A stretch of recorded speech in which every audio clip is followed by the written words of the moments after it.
This podcast episode was made possible in part with support from Sacred Rights, a project funded by the Henry Luce Foundation and the E. Rhodes and Leona B. Carpenter Foundation and hosted by Northeastern University. Sacred Rights is a project that supports public scholarship on religion and provides resources and networks for scholars of religion committed to translating the significance of their research to a broader audience. I recommend you learn more about Sacred Rights on their website at sacred-rights.org or find Sacred Rights on Twitter at sacred_rights.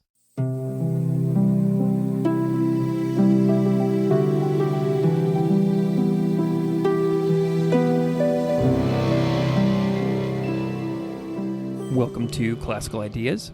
This is Greg Soden, and this is a podcast where, since 2017, I discuss all things religion with a variety of fantastic scholars, experts, authors, and educators.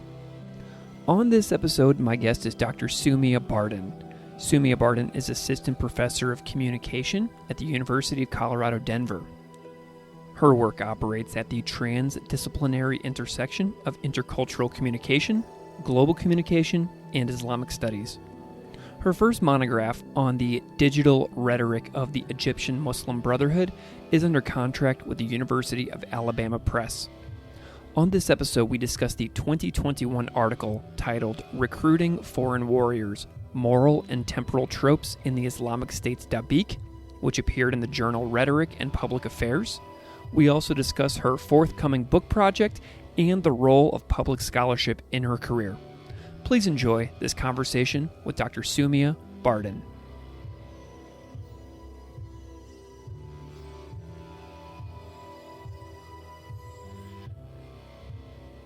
Dr. Soumia Bardhan, welcome to Classical Ideas. Well, pleasure to be on. I'm so delighted that you're here, and I'm wondering if you can start off and tell the listeners out there a little bit about who you are and what you do. Absolutely. So I serve as Assistant Professor of Communication at the University of Colorado in Denver. Now, I did my undergraduate work in India and completed my PhD in communication from the University of New Mexico.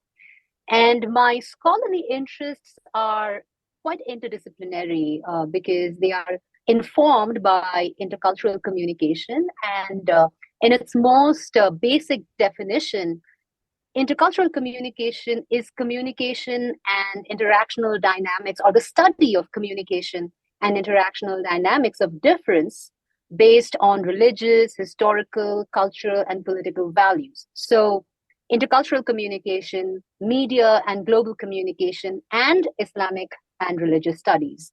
And by focusing on the intersections of culture, religion, and politics, I explore the diverse communication practices within Islam, primarily of Muslim communities in marginalized and or authoritarian contexts, as well as the role of media, dialogue, and deliberation in the cultural political transformation of Arab Muslim societies. And I do this with a commitment to facilitating intercultural relations, civic engagement, and democratic capacity building to shape public policy, especially in the US context as well.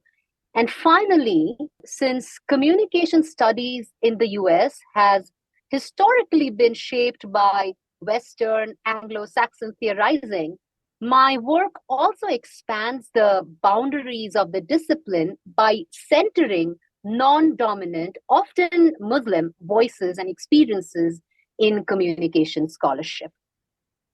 Excellent. And I'm always curious about guests' lives a little bit as well, the backstory of how you all came to be where you are.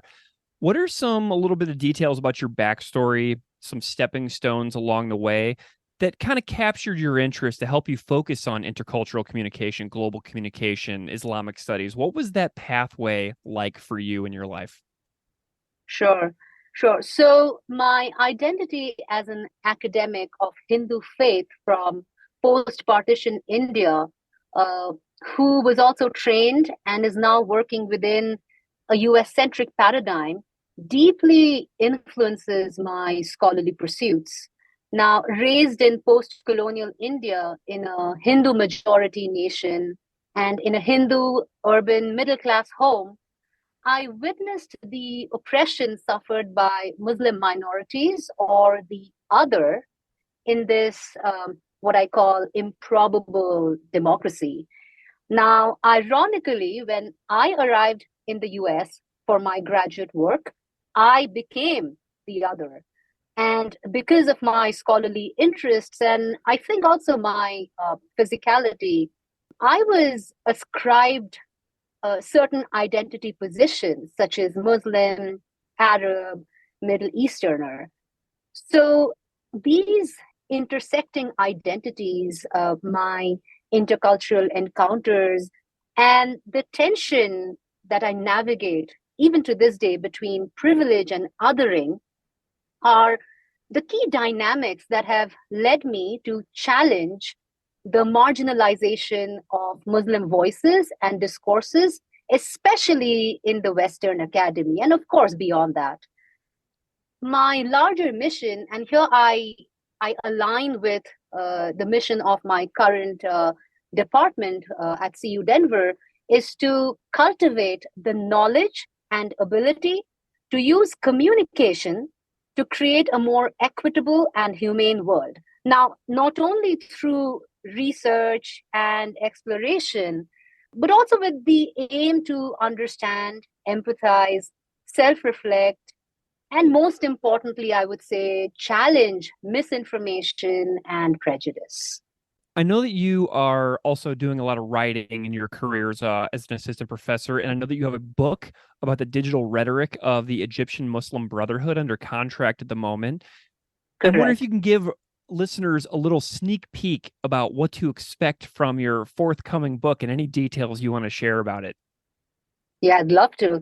A key strand of my research troubles this long-standing or the long-standing Western ideology that or ideologies that posit Islam as fundamentally incongruent with the idea of democracy. So really that debate between religion or the debate surrounding religion versus politics.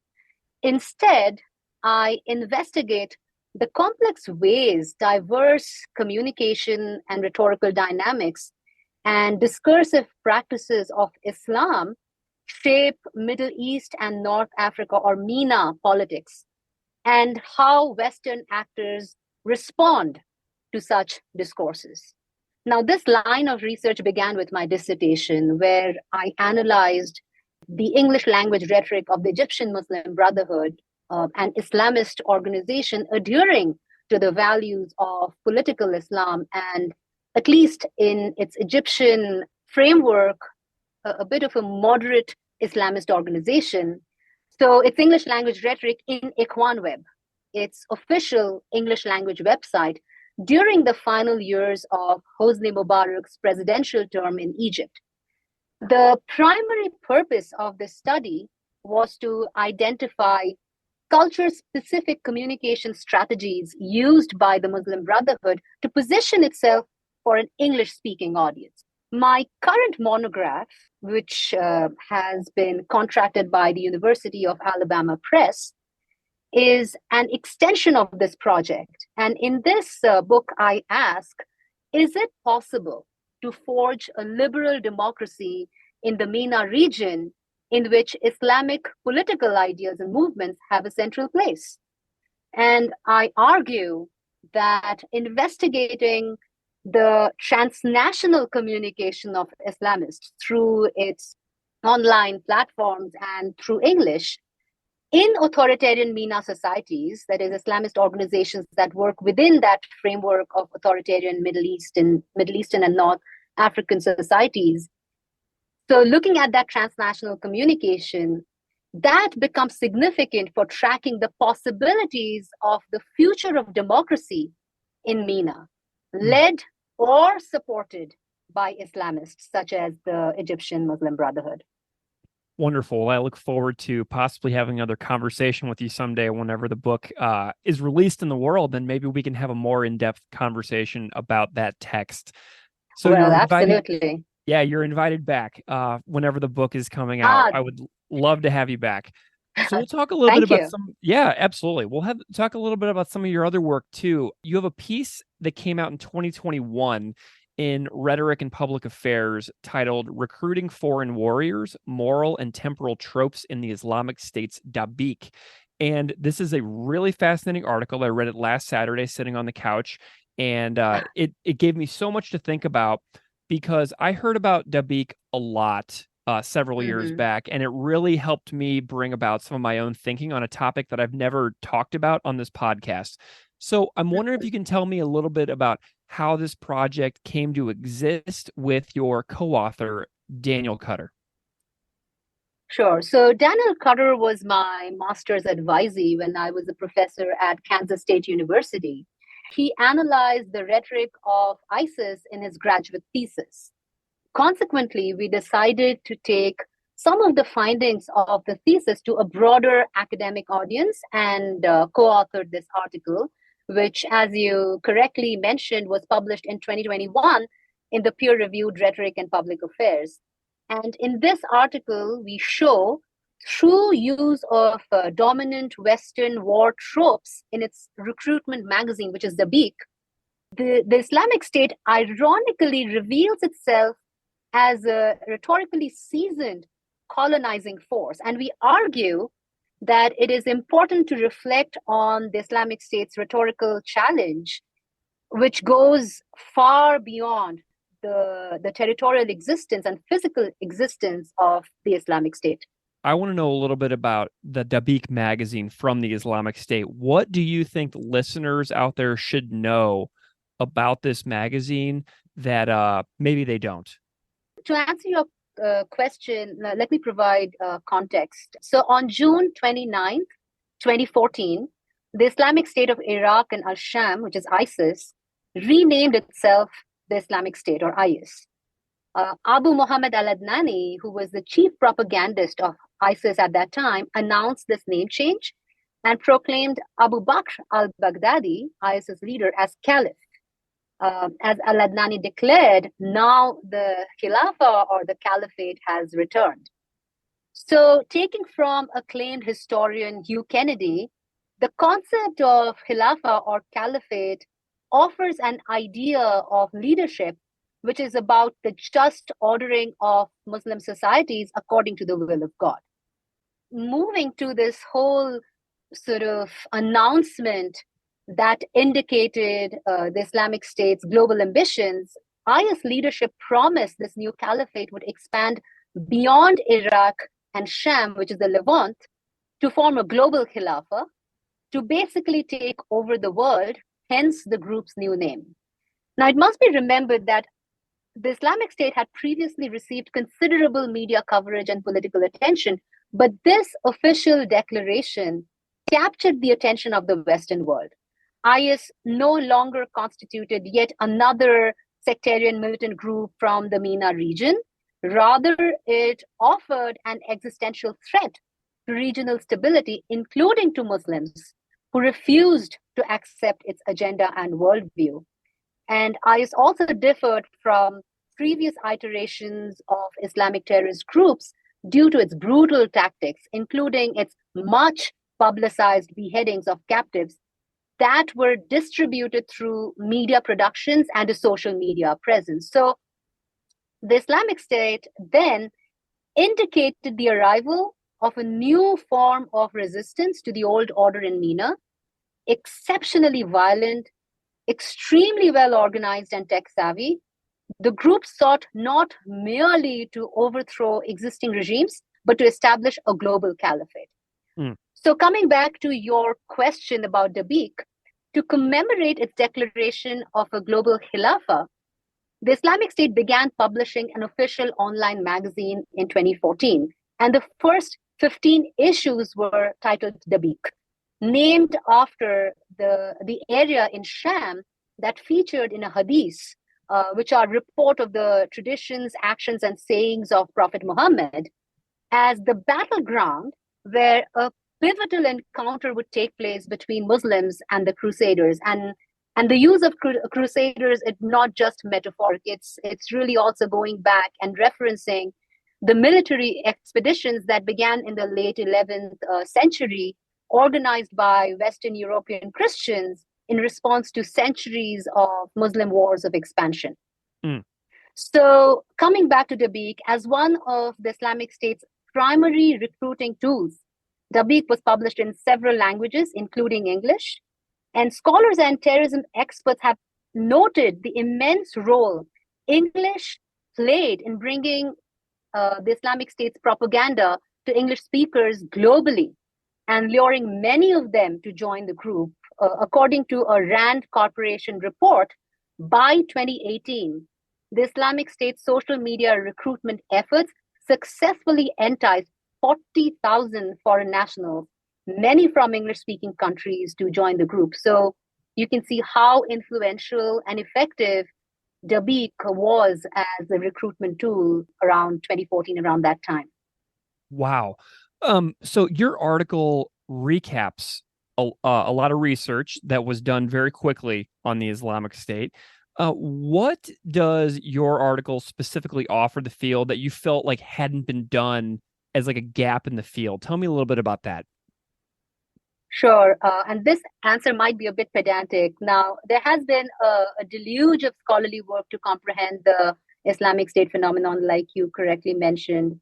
Nevertheless, a culture-focused lens to explore the contemporary politics of neo-imperialism in facilitating the rhetoric of global Islamic terrorism is scant, or I would go as far to say is missing. But we have to also understand what neo-imperialism is. Now, it's a very complicated idea, and there are several definitions and ways of defining neo-imperialism. The way we do it is domination and sometimes even hegemony over others, primarily by way of formally free legal agreements, economic power, and ideological and cultural influence, which is very different from imperialism, which is typically characterized by conquest and rule, as well as colonialism, which is characterized by migration and residence in the conquered territory. So in our essay, we offer the first detailed analysis of the Islamic State's English language rhetoric in its online magazine Dabiq through the lens of post-colonialism and in a transnational global context.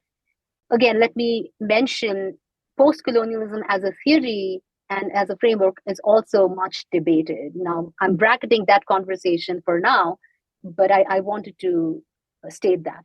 So this lens is appropriate. So this post-colonial lens is appropriate because in the post-Cold War period, and beginning with Al-Qaeda and working through the Islamic State, the rise of Islamic terrorism has been conceived as a reaction to US neo-imperialism, among other factors, in both scholarly and public discourse.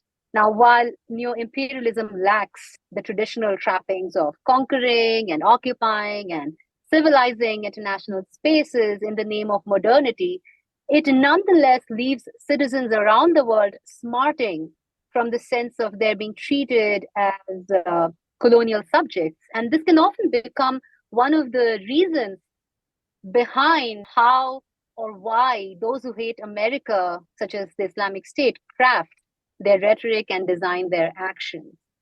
And finally, post-colonialism also engages the politics of reactive and resistant discourses to dominant cultural, political, and public discourse, but also knowledge systems.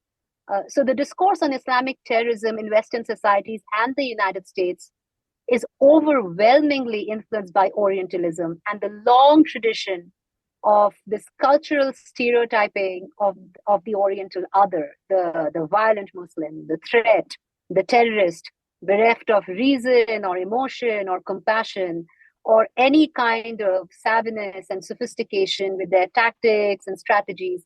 These are commonplace media and popular culture depictions. Not only through media and popular culture, but also through knowledge systems, the cultural complexity of Islamic terrorism and terrorists is reduced to a handful of unreflective sort of stereotypes and cliches a move that philosopher and historian Joseph Salazar believes to be a sign of the Western world's own cultural illiteracy and the most dangerous form of underestimating adversaries. So, with this as context, in our article, Dan and I explore the significance of the rhetorical appeals the Islamic State uses in Dabiq to entice individuals in Western English-speaking cultures to join in the creation of a global khilafah. And through analysis of an English language text created in a militant Islamic context, the goal is to provide readers a fresh perspective for thinking about the role of culture-specific communication strategies in neo-imperial contexts for perpetuating global Islamic terrorism. Interesting. And as I was reading the article, the term Salafism kept popping up, and I'm wondering if you can just say a little bit about that term and why it matters for the context of the Islamic State before we dive into the rhetorical communication strategies.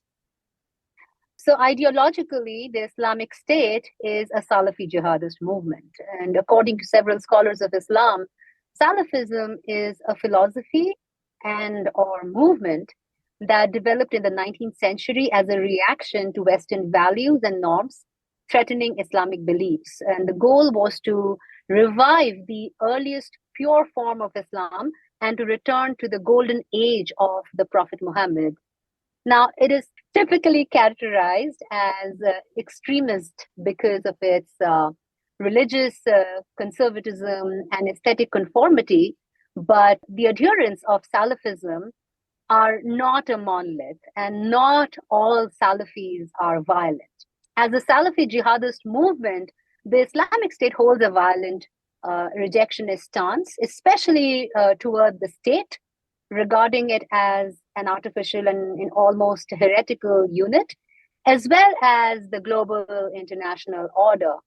And in the words of Shiraz Maher, one of the leading experts on the current Middle East crisis and on radical jihad, Salafi jihadism is a broad and varied ecosystem of dense Islamic jurisprudence that has licensed the actions of militant movements across the world. The Islamic State is just the latest and most successful group that it has spawned. Now, profoundly informed by the ideas of Muhammad ibn Abd al-Wahhab, a religious leader and theologian, Salafi jihadists view the Quran and the Hadith to be the primary source of legitimacy. And anyone not conforming to a literalist and puritanical interpretation of these sacred texts are considered apostates. Now, most Salafi jihadists label the West, especially the United States, as the far enemy who aid and support un-Islamic regimes in the MENA region. And interestingly, Shia Muslims and the secular leaders of Muslim countries as the near enemy, because both are alleged to have caused the deterioration of the pure form of Islam of the Golden Age. Now, a final point that I want to make, and I think that it is important, is there are a few essential features characterizing Salafi jihadism. And I take from Shiraz Maher, who lists 5: Tawheed, Hakimiyya, Al-Wala wal-Bara, Takfir, and Jihad. Now, Tawheed is the concept of the unity of Allah and that there is no other divine entity but Allah. Undergirding the notion of Hakimiyya is securing political sovereignty for God for both spiritual and temporal empowerment. Al-Wala wal-Bara describes a Muslim's absolute adherence to the principle of Tawheed and loyalty to the Ummah, which is the Islamic community of true believers, and rejection of individuals or states that do not abide by Islamic law in their public or private spheres. Takfir is excommunication of an individual, doesn't matter, Muslim or non-Muslim, identified as a kuffar or disbeliever by a true believer of Islam. And finally, jihad is the religious and moral obligation of all true believers of Islam to defend their belief through radical, militant, and violent means or a holy war. So while these fundamental concepts exist within other Islamic traditions and ideological movements, contemporary Salafi jihadist movements, such as the Islamic State, have interpreted and rhetorically transformed them based on geopolitical needs and sociocultural specificities. Amazing. Thank you so much. And, I really want to dive into a little bit about the tropes of justice that justice and time used by Dabiq, because Dabiq seems to utilize rhetorical communication strategies that everybody has been exposed to. In the article, you talk about U.S. presidential war rhetoric. And I'm wondering if you can talk a little bit about the tropes of justice and time used by Dabiq compared to U.S. presidential war rhetoric, and how this strategy that we've all been exposed to is so effective and interesting in what you find for the article. In this article, we do discuss the tropes of justice and time in Dabiq by analyzing the narratives of just jihad, so jihad which is just, and the historical khilafah, or a return to the golden age of Islam. And we explain how the Islamic State's rhetoric demonstrates similarity with appeals ironically observed in presidential war rhetoric. Specifically, we focus on the war rhetoric of President George W. Bush. Now, this is in our article, this is a 13-page, single-space detailed analysis. I'm not going to talk about all of that, but I will highlight a few for each of these narratives. So when it comes to the first narrative of just jihad, in the issues that we analyzed, the Dabiq's issues that we analyzed, there is not a specific definition of what jihad is in terms of it's not obviously stated or articulated in the English language rhetoric of Dabiq. But most descriptions and nuances characterize jihad as struggle and fighting. The trope of justice is used to rationalize jihad in Dabiq. According to history and religious studies scholar Eric Olander, in Islamic languages such as Arabic, the abstract noun justice or adl is considered logically in opposition to oppression or zulm in popular speech. In the context of Islam, zulm and adl have a significant presence in the Quranic discourse. They almost have, well, I won't say almost, they come to be moralized. The former, that is zulm, serving to connote a cluster of negative values associated with transgressing the limits imposed by God, and adl or justice, a cluster of positive values associated with various acts of equilibration, which possess the potential to straighten or balance or rectify a morally unbalanced situation.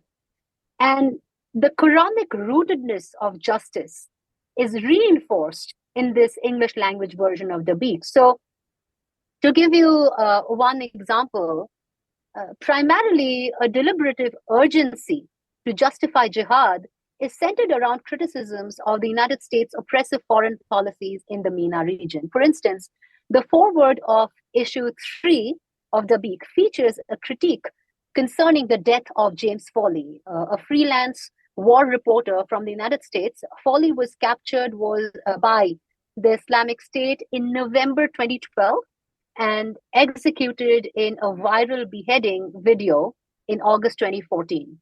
His death led to a peak in global attention toward the Islamic State. Now, while labeling the United States as the modern American empire, the foreword of Dabiq provides an 8-point justification for killing Foley, some of which are the collateral damage produced by the United States government and private military company Blackwater during the Iraq War, the failure to release Muslims in US prisons, and so on. So as it critiques, the Islamic State makes the epidictic move to position itself as an oppressed victim of the US imperialist policies and the United States as the enemy, and frequently paired with terms such as kill, indifference, crusaders, aggression. This enemy, which is Americans or America, is portrayed as a savage imperial power with irrational desires for conquest and a need to subjugate and oppress others. And in the case of James Foley, the Islamic State mentions that they tried to communicate with the enemy and negotiate terms of his release, but with no success. And so to seek and serve justice, therefore, it had no other option but to retaliate against the imperial enemy by beheading Foley and rectify a morally unbalanced situation. So in this ongoing struggle between the Islamic State and its enemy and the Islamic State's pursuit of just jihad, the Islamic State and its members and sympathizers are actually watched over by Allah. As this is jihad for justice, the enemy is to be blamed while the Islamic State is absolved of all guilt. After all, the true believers of Islam are special because they are the people of truth. Now comes the interesting part. When we try to look at parallels, President Bush's war rhetoric features attacks on the United States' values of freedom and democracy by terrorists as justification to launch wars on terror with God on its side. Just like the Islamic State's use of the trope of justice to legitimize jihad, while the Islamic State members are watched over by Allah. Now, several communication scholars have observed that as a candidate in the 2004 presidential election, President Bush relied upon a framing of the war on terror and Iraq as part of an ongoing struggle between good and evil, a conservative moral frame that Bush helped to naturalize and use in the quest for justice in the months following 9/11. In fact, rhetoric scholar Robert Ivy noted that President Bush's war on terror rhetoric depicted the US citizens as God's special people, therefore making clear that the evil character of an external enemy was to blame, and thereby absolving US citizens and the US government of any guilt for advancing a righteous call to arms with a renewed sense of mission of justice. So the war on terror is justified. So that's an example from that just jihad narrative. Can you give an example of the time trope as well, just briefly? Yes, absolutely. So in terms of the time trope, the cover page of issue 1 of Dabiq features a faded brown map outlining the MENA region with the return of Khilafah superimposed on it. And one of the prominent rhetorical strategies featured in Dabiq is the use of the time trope through reference to history, specifically reference to the Khilafah that existed during the 4 centuries after the death of Prophet Muhammad and the exigence to return to it.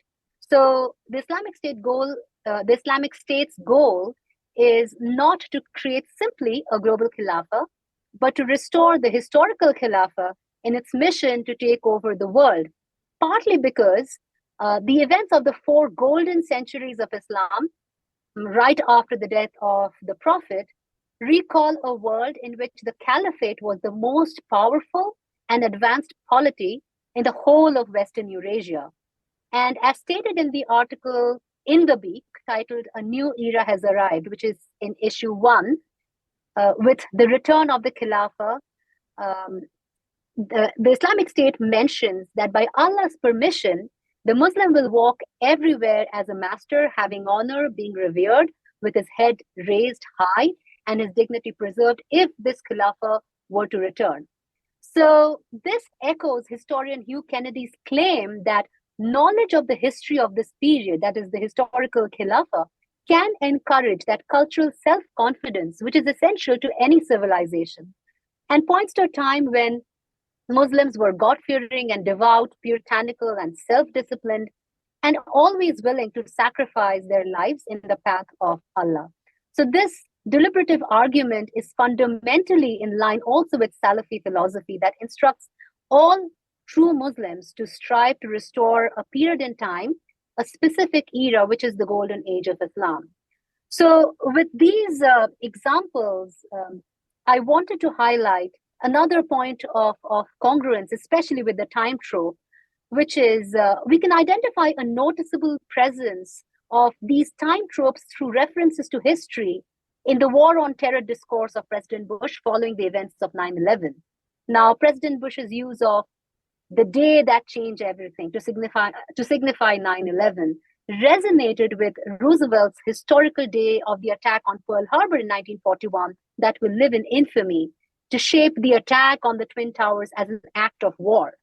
David Noon, a historian, argues that especially after 9/11, President Bush frequently used World War II references to capitalize on post-Cold War historical memory and lend credibility to the war on terrorism. He presented himself as the commander-in-chief of the global war on terror, and in numerous public addresses, framed the United States' need to go to war in Iraq as a liberating crusade in the Middle East, and that this call of history has come to the right country.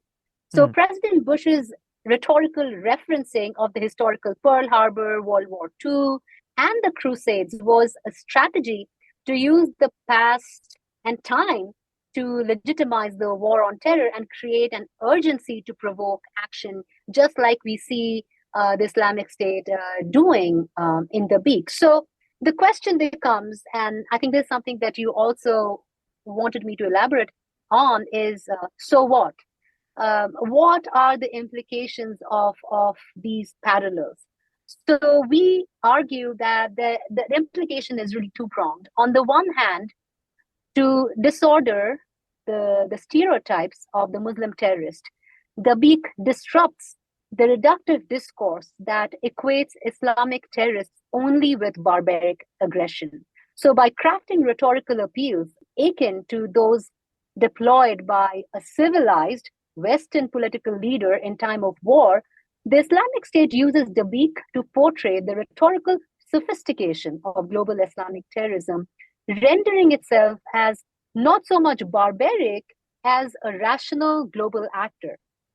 And on the other hand, the Islamic State's use of rhetorical appeals similar to Western leadership discourse in its primary global recruiting tool is also an effective means to connect with individuals in English-dominant Western countries through identification.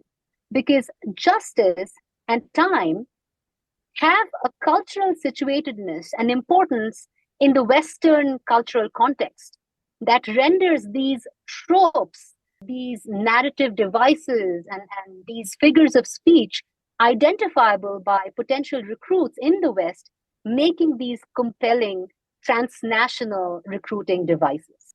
You know, I just have one more question about the information before we kind of move on to a slightly different topic. But the article discusses a lot of information that is now about 10 years old. And I'm wondering what your field is looking at now in regards to these types of stories related to the Islamic State. Kind of where are we now in 2023 going into 2024?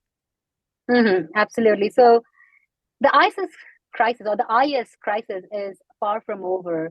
It might be in survival mode in the physical realm, but its use of media in general and online platforms specifically has been significant.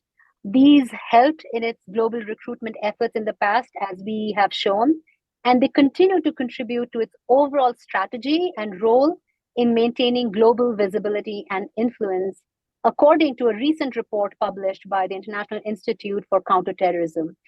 In fact, recently, terrorist attacks in several cities and countries all over the globe, from Denver to India, Poland to Syria, Toronto to Kabul, have been carried out by individuals influenced by the Islamic State's online messages. So much so that several counterterrorism experts have warned the world to be careful of the Islamic State. So scholars, public intellectuals, and think tanks are now focusing on the Islamic State's transition from a centralized to a more decentralized media, which has enabled the organization to sustain a strong online presence, posing challenges for security agencies in countering terrorist activities on the internet. And additionally, according to the Harvard International Review, although the Islamic State may not have a significant base of power in the Middle East, it continues to operate in Central Asia through its Khorasan province remnant, also known as ISK.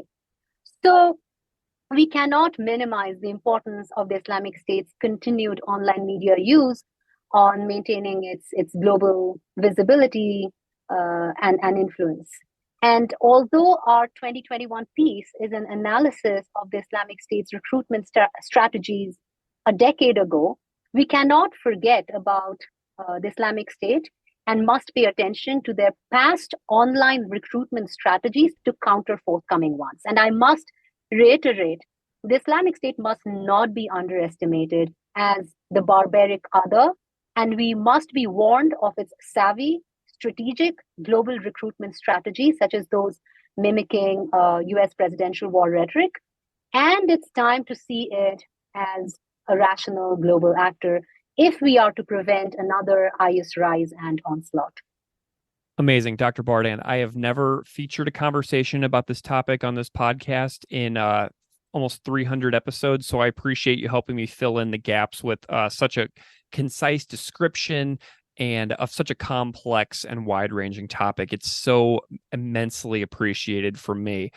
And I want to talk a little bit about your something else you're working on. You're a part of the Sacred Rights program funded by the Luce Foundation for a project called Public Scholarship on Race, Justice, and Religion. And I'm wondering if you can just talk to me broadly, generally, or specifically, however much you want to go into it, about your views on public scholarship and what you're feeling about the experiences that you're having with Sacred Rights this year. Well, it has been a fantastic experience in talking about public scholarship. So when we as scholars take our findings and expertise to new audiences beyond academia, we can shift public opinion. We can provide a nuanced perspective on phenomena. We can influence public policy. We can address systemic injustice. Also, while getting our work into the public sphere, we can also see it, and it does become a form of service to a community, specifically marginalized communities and the public at large. And as that happens, it also enhances the relevance of our scholarship. And I would also add that as we engage in this conversation with a broader audience, we can learn from them. We can learn from these communities and highlight their expertise and find community beyond the academic context. So for me, public scholarship is extremely important. Wonderful. You write about topics that are complicated and challenging in the world. And I'm wondering if you can talk to me a little bit about what you see as possibly some of the risk involved in this, some of the responsibility. Tell me a little bit about how you see these talking about these challenging topics in a more public way, because it seems daunting. So public engagement opens one up to public harassment in general, like for the most part. For me, the topics and actors and communities I focus on adds to my vulnerability in the public sphere, as many of these spaces are controversial and fundamentally complex. So the Islamic State or the Muslim Brotherhood, in general, discourses on religion and politics and so on. Additionally, I'm also trying to enter a space that I do not identify with, at least in the context of my religious identity. So as an outsider, which can help me be objective, my work runs the risk of misrepresentation, misunderstandings, leading to more harassment in the public sphere. So, of course, there are risks involved. And because of that, I would say I also have a huge responsibility. And because of my positionality and an outsider status, I have to be self-reflexive. I have to be ethical, and I have to be mindful at every step of how I am representing the community I'm exploring. I have to consider how my public scholarship will positively or negatively impact others, how it can be useful, and most importantly, how I might respond to valid criticism. So it's very important for me to have these constant interactions, not only with the communities that I explore and work with, but also to be very open and interactive with this public scholarship platform and my audiences. I know that you're working on a book, but what are some of your other goals in writing or public scholarship or appearances? Like, what are you hoping to accomplish in the next several years in your career to help you, dive into some of these public scholarship realms that you've been talking about? Mm-hmm. Yeah, I think public scholarship is very new in my repertoire, but I think it all also goes back to, my mission. Although public scholarship helps me, of course, reach new audiences, increases the relevance of my work, and it also contributes to a more literate public.